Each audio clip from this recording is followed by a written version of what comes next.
एक नगर में एक बहुत धनवान साहूकार रहता था, जिसके घर में धन की कमी नहीं थी, परंतु उसको एक बहुत बड़ा दुख था कि उसके कोई पुत्र नहीं था।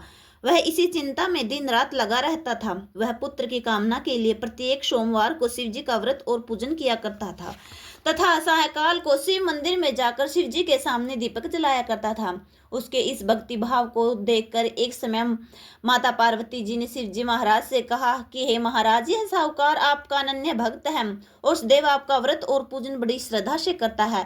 आपको इसकी मनोकामना पूर्ण करनी चाहिए। शिव जी ने कहा, हे पार्वती, यह संसार कर्म क्षेत्र है।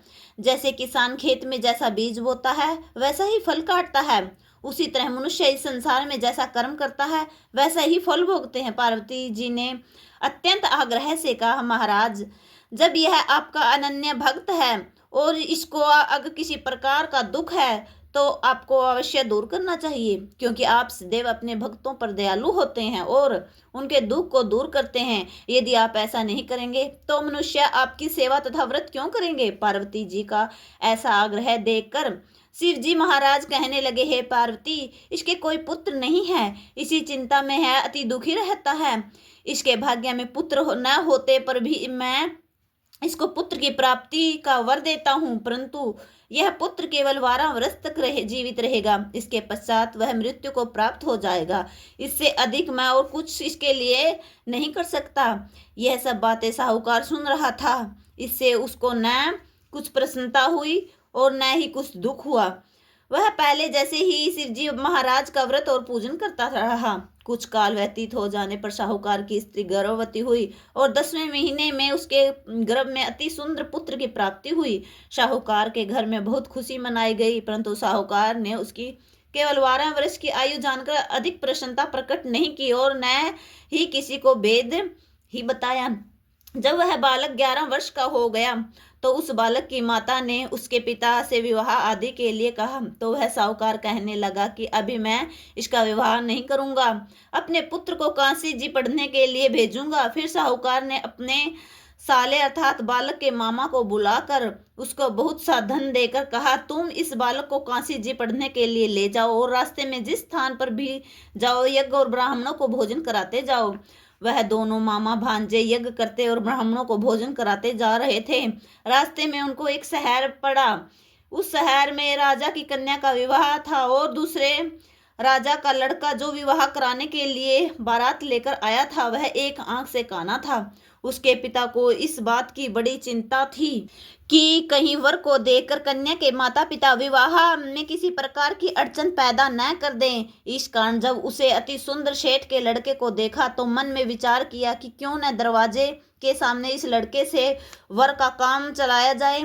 ऐसा विचार कर वर के पिता ने उस लड़के और मामा से बात की तो वे राजी हो गए। फिर उस लड़के को वर के कपड़े पहनाकर घोड़ी पर चढ़ा दरवाजे पर ले गए और सब कार्य प्रसन्नता से पूर्ण हो गए। फिर वह वर के पिता ने सोचा कि यदि विवाह कार्य भी इसी लड़के से करा लिया जाए तो क्या बुराई। ऐसा विचार कर लड़के और उसके मामा ने से कहा, यदि आप फेरों का और कन्यादान के काम को भी करा दे तो आपकी बड़ी कृपा होगी, मैं इसके बदले में आपको बहुत धन दूंगा।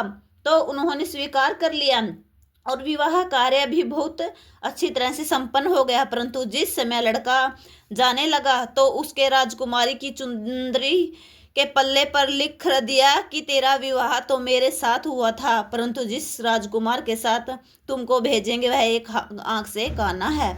मैं काशी जी पढ़ने जा रहा हूँ। लड़के के जाने के पश्चात उस राजकुमारी ने जब अपनी चुनरी पर ऐसा लिखा हुआ पाया तो उसने राजकुमार के साथ जाने से मना कर दिया और कहा कि यह मेरा पति नहीं है, मेरा विवाह इसके साथ नहीं हुआ, वह तो काशी जी पढ़ने गया है। राजकुमार के माता पिता ने अपनी कन्या को विदा नहीं किया और बारात वापस चली गई। उधर सेठ का लड़का और उसका मामा काशी जी पहुंच गए। वहां जाकर उन्होंने यज्ञ करना और लड़के ने पढ़ना शुरू कर दिया। जब लड़के की आयु 12 साल की हो गई उस दिन उन्होंने यज्ञ रचा रखा था कि लड़के ने अपने मामा से कहा, मामा जी आज मेरी तबीयत कुछ ठीक नहीं है। मामा ने कहा, अंदर जाकर सो जाओ। लड़का अंदर जाकर सो गया। थोड़ी देर में उसके प्राण निकल गए।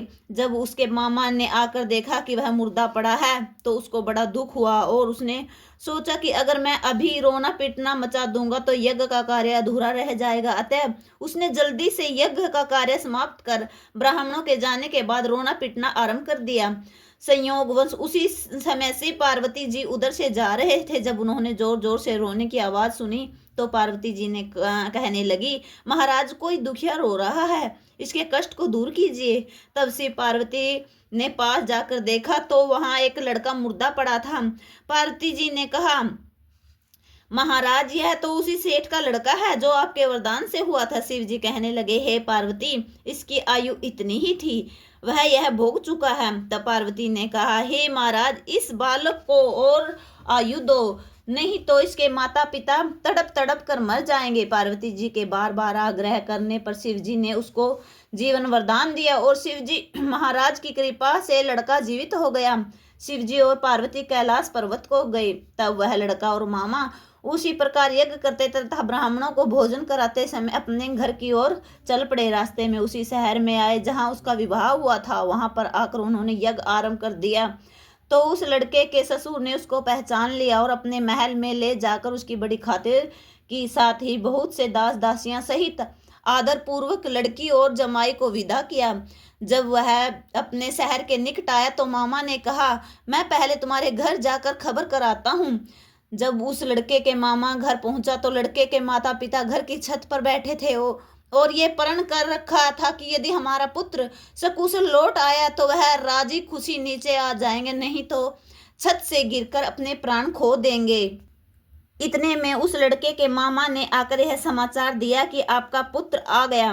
तो अब उनको विश्वास नहीं आया। तब उसके मामा ने शपथ पूर्वक कहा कि आपका पुत्र अपनी स्त्री के साथ सारा धन साथ लेकर आया है। तो सेठ ने आनंद के साथ उनका स्वागत किया और बड़ी प्रसन्नता के साथ रहने लगे। इसी प्रकार से जो कोई भी सोमवार के व्रत को धारण करता है अथवा इस कथा को पढ़ता या सुनता है उसकी समस्त मनोकामनाएं पूर्ण होती हैं।